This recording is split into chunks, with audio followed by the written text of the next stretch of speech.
First and foremost, the only thing for me to say is this. Whoever, the former governor or anybody else, the governor or whoever else speaks ill that way is speaking on his own behalf. I've represented the Nyeri people as a member of parliament.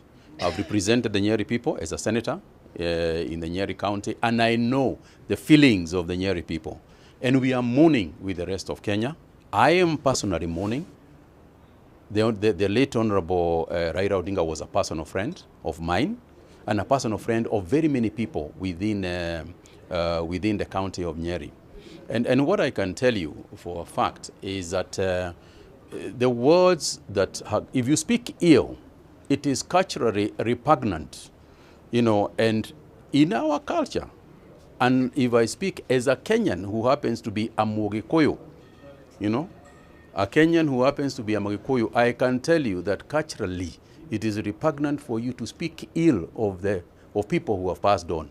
And as a matter of fact, if you do so, there are certain rights that you need to undertake in order to avoid curses that may befall on you. So when a person speaks on his own behalf, that has nothing to do with the rest of the community. The second thing to say is that as leaders, we must always be careful about what we say. And what we say is important. Politically, those kind of statements are retrogressive.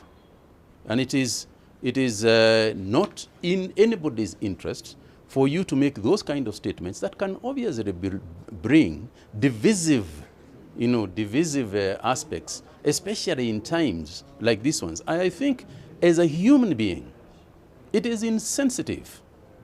It is insensitive to make certain remarks that can hurt people, you know, during a time when their feelings are very vulnerable, when their feelings, you know, are emotive, and at any time, indeed at any time, it is always good for us as human beings to be sensitive to each other and how we feel.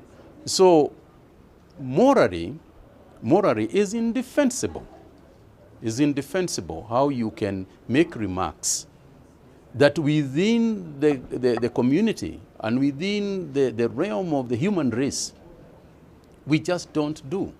As human beings, we sympathize with those kind of situations. And therefore, all I can say is that we are mourning with the rest of Kenyans, and we must never mistake people's insensitive individual remarks to represent anybody else except themselves. Thank you.